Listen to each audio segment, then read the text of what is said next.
ఆంధ్ర తెలంగాణలో తక్కువ ఫీజులతో high quality results ఇస్తున్న ఏకైక సంస్థ తిరుమల్ ఐఏఎస్ ఇన్స్టిట్యూట్. సినీ నటుడు పోసాని కృష్ణమురళి గుంటూరులోని జడ్జి ఎదుట కన్నీరు పెట్టుకున్నారు. తనకు మరో 2 రోజుల్లో బెయిల్ రాకపోతే ఆత్మహత్య శరణ్యం అంటూ బోరున విలపించారు. తన ఆరోగ్యం బాగలేదన్న పోసాని కృష్ణమురళి డాక్టర్లు 2 సార్లు ఆపరేషన్ చేసి స్టంట్లు వేశారని కోర్టులో కంటతడి పెట్టుకున్నట్లుగా తెలుస్తోంది.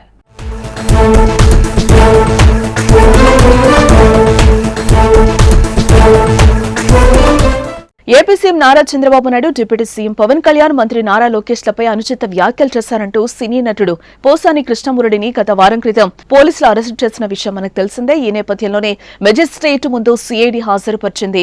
మెజిస్ట్రేట్ ముందు పోసాని కన్నీరు పెట్టుకున్నారు. మెజిస్ట్రేట్ ముందే న్యాయవాదులతో పోసాని ఆవేదన వ్యక్తం చేశారు. తనను లోకేష్ పార్టీలోకి రమ్మన్నారు. రానన్నా నాకు నార్కో ఎనాలిసిస్ టెస్ట్ చేయండి. సోషల్ మీడియాలో పోస్టులు పెడితే ఎన్ని కేసులు పెడతారా, నా మీద ఎన్ని కేసులు పెట్టారో నాకే తెలీదు అంటూ పోసాని వాపోయారు. ఇక తనను రాష్ట్రమంతా తిప్పుతున్నారని, తాను తప్పు చేస్తే కఠినంగా శిక్షించండి అంటూ పోసాని ఆవేదన వ్యక్తం చేసినట్లుగా తెలుస్తోంది.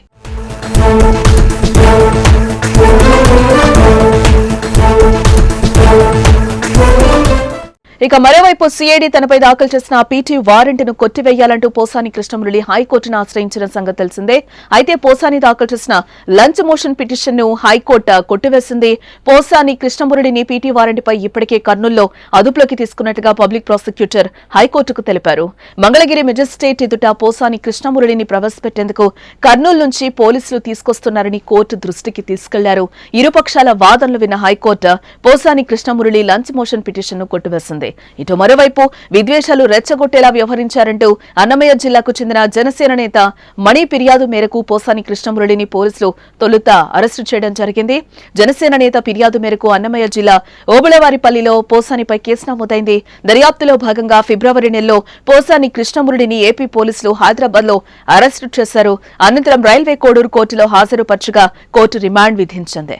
దీంతో రాజంపేట జైలుకు తరలించారు. అనంతరం పలు చోట్ల పోసానిపై నమోదైన కేసుల విచారణ కోసం పోలీసులు పోసానిని వివిధ ప్రాంతాలకు తీసుకెళ్తున్నారు. అయితే ఇప్పటికే కడప, కర్నూలు, నర్సరావుపేట కోర్టులు ఆయనకు బెయిల్నైతే మంజూరు చేశాయి. దీంతో పోసాని విడుదలకు మార్గం సుగమం కాగా తాజాగా సిఐడి పోలీసులు పీటీ వారెంట్ వేయడంతో విడుదలకు బ్రేక్ పడినట్లయింది.